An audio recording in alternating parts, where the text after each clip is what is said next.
Hey guys, welcome to this video. This is a time-lapse video of me building a 12 by 8 foot tiny house on a single axle trailer. And I acquired this trailer for very cheap. I had an old camper on top of it. I stripped the camper down just to the metal frame of the trailer, and I'm applying a 3/4 inch plywood, pressure treated plywood floor to the trailer, and I'm bolting it in place. It took 3 4x8 pieces of plywood on this trailer to complete the floor. And I'm using lag bolts, stainless steel lag bolts with washers and nuts to fasten the 3/4 inch plywood to the actual trailer frame. I'm cutting out around the tire wells now. So the floor is almost in place. I'm going around and drilling into the frame so that I can run these bolts down into the frame and securely fasten the floor to the actual metal frame of the trailer. The tires on this trailer are in really rough shape. You might be able to see they it needs new tires. And these tires are probably pushing 20 or 30 years old if I had to guess. They're very dry rotted. One's completely flat. It's not even holding air.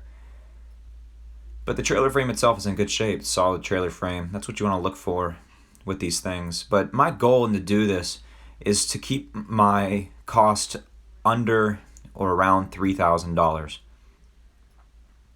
You'll see now what I'm doing is framing out the front wall, I believe it is. And I'm just using standard 2x4 framing. I'm using pressure treated along the footers on the bottom of these framed walls, just because I've noticed over the years when I build and do remodels or what have you, the footers are the ones that take the brunt of the moisture and the potential rot. So this is an 8-foot wall that we're erecting here on the front, and then the back wall, you'll see momentarily, is like 104 inches, so around 9 feet. This is the front wall, and you'll notice I left a space there. My intention was to put a window AC unit eventually here on the front, and that's why I left a little space like that. This is the slant that you see here in the wall. The wall is slanted up, so the idea was that the roof would have a degree of pitch to it, but also it would have a degree of being aerodynamic as I drive down the road. But I'm not going to be doing much driving with this tiny house. It's mostly just going to sit. And in fact, I have plans of potentially putting it under a pole barn where it'll spend the rest of its life there under a pole barn. So I've got 3 walls up, and I'm looking like I'm working on my 4th wall here. I'm framing it out on this trailer itself, and then I'm going to stand that wall up.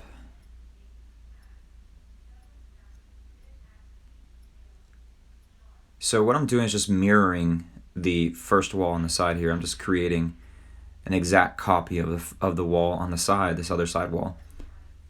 And like I said, I'm just building it here on the trailer frame itself. And you'll see kids floating around. Those are mostly my kids that are helping me out or supervising or what have you. So there we go, we got the 3rd wall stood up, and I'm doing 24 on-inch center spacing on these studs.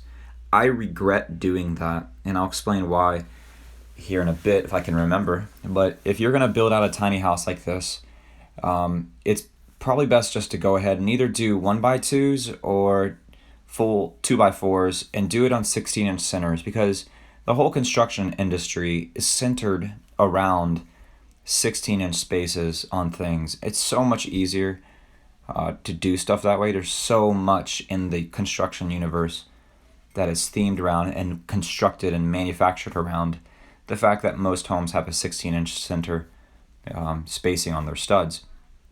What I'm doing now is getting ready and prepping to put on the corrugated metal roof.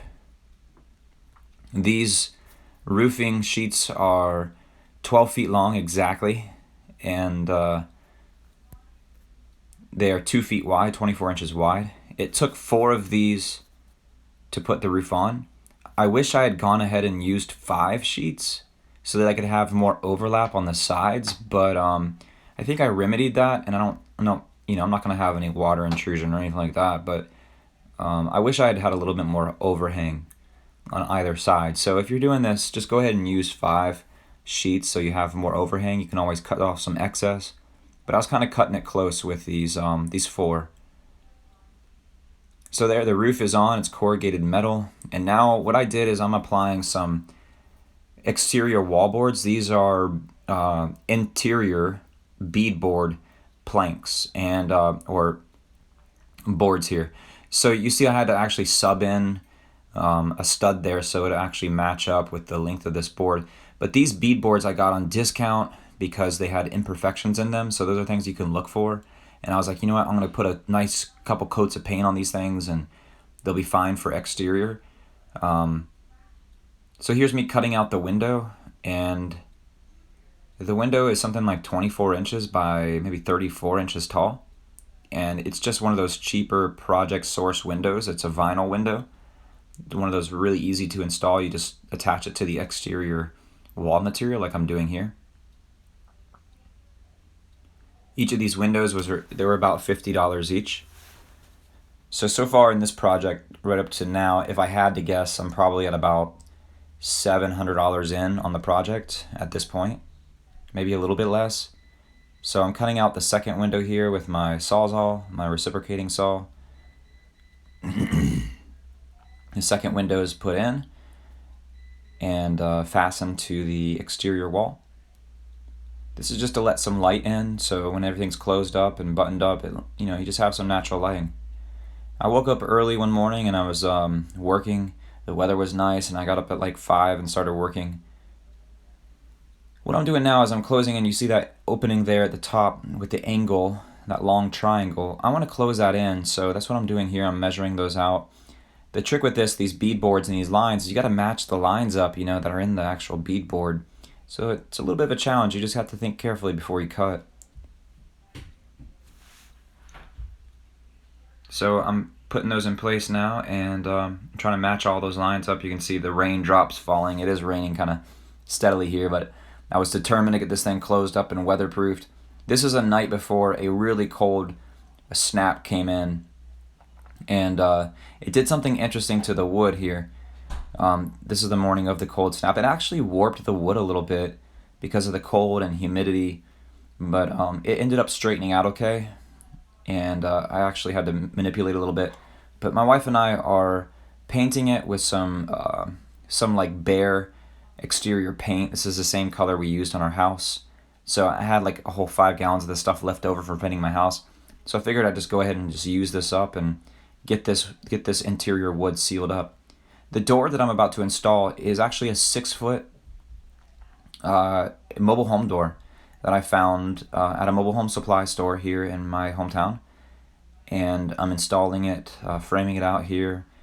And then I just used some OSB, some scrap OSB I had in my garage, and just, I made it work. I'm using OSB here because I didn't want to buy more beadboard. I'm trying to keep this thing under $3,000. So I had to kind of make this work. It's not the most beautiful thing, but I made it work and got it patched up there. And I took a third piece here, and I'm going to put it across the top. And it looks really ugly at first, but then I was like, I wonder what I can do to fix this ugliness here with the OSB in all these different seams. But I guess I'm changing plans here, and I'm gonna go and put new tires on. I got tires from Sam's, and they were I don't remember. They're like 15-inch rims if I'm not mistaken, but they each have a load weight of about 1,850 pounds, and so I'm putting these guys on, and this is going to greatly increase the weight capacity of this trailer. So I'm really excited about this. It's really easy to get them on with my impact wrench. So I have my friend Jonathan here. He's actually putting the first coat of paint on this OSB, this ugly OSB. And you see the seams there and stuff and the wood. But don't worry, I got a plan of how to cover that up, a really cool plan that I think will really add a level of uniqueness to this to this tiny house. We're putting a second coat of paint on the OSB, just sealing it up really good, because I don't want this OSB getting wet and swelling and stuff like that. So we're just putting tons and tons of paint and silicone all over this thing, this back wall.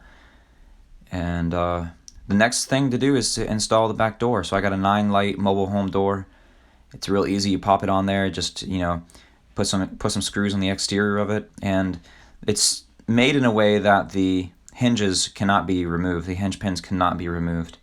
So it's a really secure door.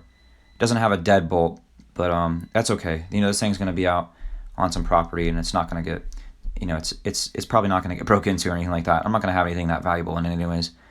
But here's my plan to get this thing covered up, to get these seams covered up. I put a bunch of silicone in the seams of the wood. But one of the things I did is I found a bunch of old privacy fence panels laying on the side of the road someone was throwing away. And I loved the look of the wood. I loved how rustic it looked. So what we did is we got a bunch of it, and now we're creating like a shingle effect going up this wall here. And I'm just cutting them down. I think they were like 2 feet each or something like that. I'm just cutting them down and putting them up there. I'm stapling them up with some screws, leveling them as I go to make sure they're all level and nice. Going up to the top of the door, and then I'm going to stop, I think, here soon after the top of the door. I'm going to go up the other side now. But I just loved how it looked, kind of like, a nice rustic look to it. It's going to look a lot better here in a second once we're all done.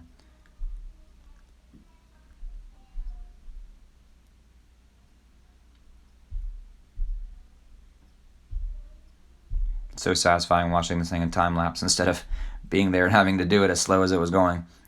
But this was a lot of fun. This was a really fun part, actually. And you can see the smoke in the background. That's me. I lit a fire in my backyard, a really big fire. So what we're doing, we have this top piece here, and I didn't want to go buy a drip edge and put up at the top.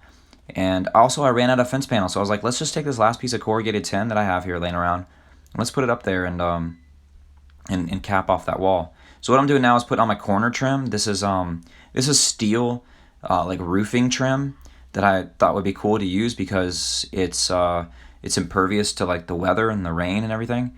Plus it's super lightweight because I have to be mindful of weight. And it came out actually cheaper than buying wood and using wood on this thing. So it's cheaper, it's gonna last longer, it's lighter. So I figured I'd try this. I just put some Tapcon screws through it, fasten it to each corner, and it kind of gave it a nice trimmed out effect. I like it. I like how it turned out. The other thing I want to do is kind of conceal and hide up this seam here at the top. So what I'm doing is just using like 1x4s, and I'm painting them white before I hang them up there. I'm going to use 1x4s and kind of hide and camouflage that seam up there at the top because it looks kind of ugly to me. So I'm putting my first coat of white paint on there.